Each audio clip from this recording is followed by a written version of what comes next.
చెప్తున్నదేంటి అక్కడ జరుగుతున్నదేంటి? ఒక్క సినిమాని కూడా చెప్పిన టైంకి తీసుకురావట్లేదేంటి బాసు? పైగా అన్ని భారీ సినిమాలే. అసలు ఎందుకు ఇలా జరుగుతోంది? ప్లానింగ్ మిస్ అవుతుందా లేదంటే వేరే కారణాలు ఏమైనా ఉన్నాయా? కొన్ని సినిమాలపై ఆడియన్స్లో ఉన్న సందేహాలివి. ఆ అనుమానాలపైనే ఇవాల్టి మన ఎక్స్క్లూజివ్ స్టోరీ. ఇండస్ట్రీలో ఏదో జరుగుతుంది. ఓవైపు మన సినిమాలు 100 కోట్లు వసూలు చేస్తున్నాయని సంతోషపడాలో, లేదంటే పెద్ద సినిమాలేవీ చెప్పిన టైంకి రావట్లేదని బాధపడాలో తెలియని సందిగ్ధంలో ఉన్నారు ఫ్యాన్స్. టాలీవుడ్లో ప్రస్తుతం వాయిదాల పర్వం నడుస్తుంది. 1-2 కాదు, చాలా సినిమాలు చెప్పిన తేదీ కాకుండా మరో డేట్కి వెళ్లిపోతున్నాయి. ఈ వాయిదాల పర్వానికి ఆద్యుడు ప్రభాస్. గత 10 ఏళ్లుగా బ్లాక్ బస్టర్స్ అయితే ఇస్తున్నారు, కానీ ఒక్క సినిమాను కూడా చెప్పిన డేట్కి అయితే తీసుకురాలేదు రెబల్ స్టార్. రాజాసాబ్కి ఇదే కంటిన్యూ అవుతోంది. 2024 సమ్మర్ అన్నారు, ఆ తర్వాత 2025 సంక్రాంతి అన్నారు, ఏప్రిల్ 10th అన్నారు. ఇప్పుడు ఆ డేట్ కూడా డౌటే. జూలై 18th లేదంటే ఆగస్టు 14th. ఈ 2 డేట్స్లో ఒకరోజు రాజాసాబ్ రానున్నాడు. ప్రభాస్ ఒక్కడే కాదు, పవన్ కళ్యాణ్ కూడా కేర్ ఆఫ్ పోస్ట్పోన్ గా మారుతున్నారు. ఈయన పొలిటికల్ కమిట్మెంట్స్ కారణంగా ఏ సినిమా చెప్పిన తేదీకి రావట్లేదు. మార్చ్ 28న హరిహర వీరమల్లు పక్కా అన్నారు, కానీ ఇప్పుడు అది కష్టమే అంటున్నారు. పైగా అదే రోజు నితిన్ రాబిన్ హుడ్ సినిమా ప్రకటించారు. చూస్తూ చూస్తూ పవన్ తోనే నితిన్ అయితే పోటీకి రాడు కదా. పైగా అక్కడుంది మైత్రి మూవీ మేకర్స్. మార్చ్ 28న మ్యాట్ 2 రానుంది. ఈ లెక్కన VD12 కూడా మార్చ్ 28 నుంచి పోస్ట్ పోన్ అయినట్టే. ఈ 2 సినిమాలు నిర్మిస్తుంది సితారా ఎంటర్టైన్మెంట్సే. ఒకే రోజు గ్యాప్లో 2 సినిమాలైతే విడుదల చేయరు కదా, అంటే VD12 మరో డేట్కి వెళ్ళిందన్నమాట. ఇక సంక్రాంతి నుంచి వాయిదా పడ్డ విశ్వంభర, మాస్ జాతర సినిమాలకి డేట్స్ ఇంకా కన్ఫర్మ్ కాలేదు. ఇప్పటి వరకు సీనియర్ హీరోల్లో చిరంజీవికి మాత్రమే ఆ రికార్డ్ సొంతం. పీక్ ఫామ్లో ఉన్న బాలయ్యకు కూడా ఆ రికార్డ్ సాధ్యపడలేదు. ఇక నాగార్జున కనీసం రికార్డ్ చేరువలోకి కూడా రాలేకపోయారు. కానీ వెంకీ మామ సడన్ గా రేసులోకి వచ్చేశారు. ఎవ్వరూ ఊహించని విధంగా ఏకంగా చిరు రికార్డుకే ఎసరు పెట్టేశారు. ఇంతకీ ఆ రికార్డ్ ఏంటో తెలుసా? సంక్రాంతికి వస్తున్నాం సినిమాతో బాక్సాఫీస్ దగ్గర వెంకటేష్ సృష్టించిన ప్రభంజనం చూస్తుంటే అందరికీ కళ్ళు బైర్లు కమ్ముతున్నాయి. అసలు ఈ స్థాయిలో వెంకీ సినిమాకు వసూళ్లు వస్తాయని దిల్ రాజు, అనిల్ రావిపూడి సైతం ఊహించి ఉండరేమో. కేవలం 5 రోజుల్లోనే 161 కోట్లు వసూలు చేసింది ఈ చిత్రం. ఫస్ట్ వీక్ అయ్యేలోపే డబుల్ సెంచరీ కొట్టేలా ఉన్నారు వెంకటేష్. సీనియర్ హీరోలలో 200 కోట్ల వరకు వసూలు చేసిన ఒకే ఒక్క హీరో చిరంజీవి. 6 ఏళ్ల కింద సైరాతో తొలిసారి 200 కోట్లు వసూలు చేశారు చిరంజీవి. కమర్షియల్ గా సైరా ఫ్లాప్ అయినా 240 కోట్లకు పైగా గ్రాస్ వసూలు చేసింది. ఇక 2 ఏళ్ల కింద సంక్రాంతికి విడుదలైన వాల్తేరు వీరయ్యతో రెండో డబుల్ కొట్టారు మెగాస్టార్. ఈ చిత్రం 235 కోట్లకు పైగా వసూలు చేసి బ్లాక్ బస్టర్ గా నిలిచింది. అఖండ తర్వాత 2.0 వర్షన్ చూపిస్తున్న బాలయ్య ప్రతిసారి 100 కోట్ల దగ్గరే ఆగిపోతున్నారు. ఇక F2, F3తో 100 కోట్లు కొట్టిన వెంకీమామ సంక్రాంతికి వస్తున్నాంతో 200 కోట్లు అందుకోబోతున్నారు. ఈ సినిమా దూకుడు చూస్తుంటే 300 కోట్లు కూడా సాధ్యమే అనిపిస్తుంది. అనిల్ రావిపూడి బ్రాండ్, వెంకటేష్ ఇమేజ్ కలిసి సంక్రాంతికి వస్తున్నాంను బ్లాక్ బస్టర్ గా నిలబెట్టాయి.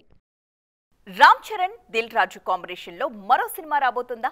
గేమ్ చేంజర్ రిలీజ్ కి ముందే ఈ సినిమా కన్ఫర్మ్ అయిపోయిందా? తక్కువ రెమ్యూనరేషన్ లో దిల్ రాజుకి సినిమా చేస్తానని చరణ్ మాటిచ్చారా? అసలు ఈ మాటలో నిజమెంత? నిజంగానే చరణ్ తో రాజుగారి కాంబో సెట్ అయిందా?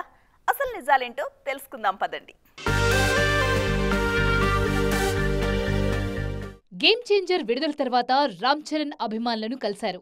అలాగే సోషల్ మీడియాలో ఓ లెటర్ కూడా విడుదల చేశారు. దర్శకుడు శంకర్తో పాటు చిత్ర యూనిట్ కి, ఫ్యాన్స్ కు, మీడియాకు స్పెషల్ థ్యాంక్స్ చెప్పారు Charan. Game changer cinema Appanna పాత్ర తన మనసులో నిలిచిపోతుందని తెలిపారీన. గేమ్ చేంజర్ విడుదలకు ముందే 2 సినిమాలకు కమిట్ అయ్యారు రామ్ చరణ్. అందులో బుచ్చిబాబు సినిమా ఇప్పటికే మొదలైంది. చరణ్ కూడా త్వరలోనే సెట్స్ లో జాయిన్ కానున్నారు. దీని తర్వాత సుకుమార్తోనూ ఓ సినిమా చేయబోతున్నారు రామ్ చరణ్. రంగస్థలం తర్వాత ఈ కాంబో రిపీట్ కానుంది. అలాగే పుష్ప 2తో హైలో ఉన్నారు సుకుమార్. RC16, RC17 లైన్లో ఉండగానే దిల్ రాజుతో రామ్ చరణ్ మరో సినిమా చేస్తున్నారంటూ వార్తలుస్తున్నాయి. అయితే అందులో నిజం లేదు. అలాగే చరణ్ను దిల్ రాజు కలిసినట్టు వస్తున్న ఫోటో కూడా పాతదే. పైగా చరణ్ ప్రస్తుతం ఇండియాలో లేరు. ఒకవేళ దిల్ రాజుతో సినిమా ఉంటే వాళ్లే అనౌన్స్ చేస్తారంటున్నారు. ప్రస్తుతానికైతే ఇది ఫేక్ న్యూస్ అని తెలుస్తోంది. పుష్ప 2 ప్లాన్ వర్కౌట్ అయిందా? రీలోడెడ్ వర్షన్తో మేకర్స్ అనుకున్నది సాధిస్తారా? 43 రోజుల తరువాత రిలీజ్ అయిన కొత్త పుష్ప ఆడియన్స్ని ఎంతవరకు ఆకట్టుకుంటోంది? ఎప్పటి నుంచో కలలు కంటున్న 2000 కోట్ల క్లబ్లో పుష్పరాజ్ అడుగు పెట్టేస్తాడా? రీలోడెడ్తో థియేటర్స్ మళ్లీ ప్రేక్షకులతో లోడ్ అవుతున్నాయా లేదో చూద్దాం. ఈ రోజుల్లో ఎంత పెద్ద సినిమా అయినా 10 రోజులకే థియేట్రికల్ రన్ పూర్తవుతుంది. నెల రోజులకే ఓటీటీలో వచ్చేస్తుంది. కానీ పుష్ప 2 మాత్రం ప్రత్యేకమే. విడుదలై 44 రోజులవుతున్నా కూడా ఇప్పటికీ ఈ చిత్రం వసూళ్లు తీసుకొస్తూనే ఉంది. వినడానికి వింతగా అనిపించినా ఇదే నిజం. ఓవైపు సంక్రాంతి సినిమాలొచ్చినా పుష్ప మాత్రం తగ్గేదెలే అంటున్నాడు. పుష్ప 2 ప్రపంచవ్యాప్తంగా ఇప్పటికే 1860 కోట్లకు పైగా వసూలు చేసింది. నేడో రేపో 1900 కోట్ల క్లబ్లోకి కూడా అడుగుపెట్టడం ఖాయం. సరిగ్గా ఇదే సమయంలో రీలోడెడ్ అంటూ 20 నిమిషాల ఫుటేజ్ కలిపి మరోసారి ఈ సినిమాను జనవరి 17 నుంచి థియేటర్లోకి తీసుకొచ్చారు మేకర్స్. ఈ ప్లాన్ వర్కౌట్ అయింది.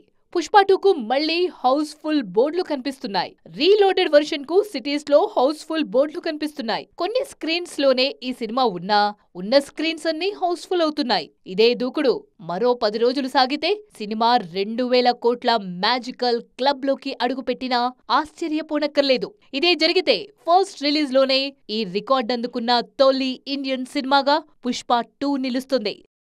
అన్ని ఇండస్ట్రీల దర్శకులేమో తెలుగు హీరోలు డేట్స్ ఎప్పుడిస్తారా, వాళ్లతో ఎప్పుడెప్పుడు సినిమా చేసేద్దామా అని చూస్తున్నారు. కానీ ఆ తెలుగు దర్శకుడు మాత్రం మన హీరోల్ని కాకుండా వరుసగా పక్క ఇండస్ట్రీ హీరోల్ని పట్టుకుంటున్నాడు. ఓసారి తెలుగు, మరోసారి మలయాళం. మొత్తానికి తెలుగు హీరోలైతే ఆయన సినిమాల్లో కనిపించట్లేదండి. మరి దీనికి కారణం ఏంటి? ఇంతకీ ఎవరా దర్శకుడు? Let's watch. పాన్ ఇండియన్ సినిమాల ట్రెండ్ మొదలయ్యాక హీరోలకి భాషతో పని లేకుండా పోయింది. అందుకే దర్శకులు కూడా అన్ని ఇండస్ట్రీల హీరోలతో పనిచేస్తున్నారు. వెంకీ అట్లూరు అయితే ఈ మధ్య తెలుగు హీరోల కంటే ఎక్కువగా పరాయి భాషల్లోని హీరోలతోనే పనిచేస్తున్నారు. ధనుష్ తో సర్, దూల్కర్ సల్మాన్ తో లక్కీ భాస్కర్ చేసి బ్లాక్ బస్టర్ కొట్టారు వెంకీ. వరుణ్ తేజ్ హీరోగా నటించిన తొలి ప్రేమ సినిమాతో దర్శకుడిగా పరిచయం అయ్యారు వెంకీ అట్లూరి. ఆ తర్వాత అఖిల్ తో చేసిన మిస్టర్ మజ్ను, నితిన్ తో చేసిన రంగ్ తే కూడా ప్రేమ కథలే. కాకపోతే వర్కౌట్ కాలేదు. దాంతో సర్ తో తనను తాను కొత్తగా పరిచయం చేసుకున్నారు వెంకీ. ఇక లక్కీ భాస్కర్ తో ఈ దర్శకుడి రేంజ్ మరింత పెరిగిపోయింది. ధనుష్ తో హానెస్ట్ రాజ్ అనే సినిమాను ప్లాన్ చేస్తున్నారు వెంకీ అట్లూరి. సితారా ఎంటర్టైన్మెంట్స్ లోనే ఈ సినిమా రానుంది. మోక్షజ్ఞ రెండో సినిమాకి వెంకీనే దర్శకుడైనా దీనికి ఇంకా టైం ఉంది.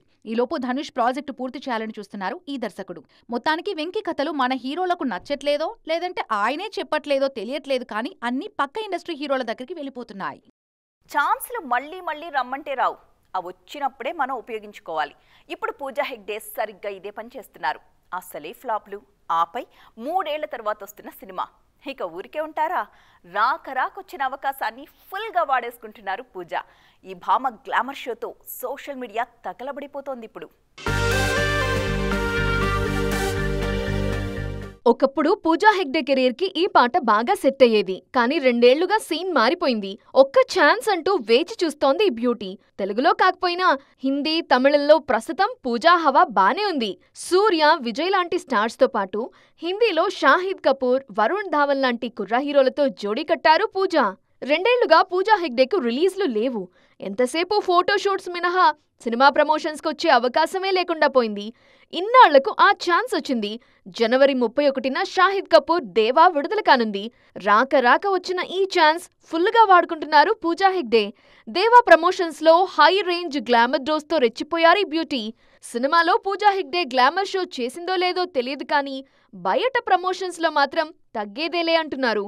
కేవలం ఈ గ్లామర్ షోతోనే సోషల్ మీడియాలో ఫుల్ ట్రెండింగ్లో ఉన్నారు పూజ. బాలీవుడ్లో పూజాకి ఛాన్సులు రావాలంటే దేవా విజయం కీలకం. అందుకే వచ్చిన ఛాన్స్ వాడుకుంటున్నారు ఈ బ్యూటీ.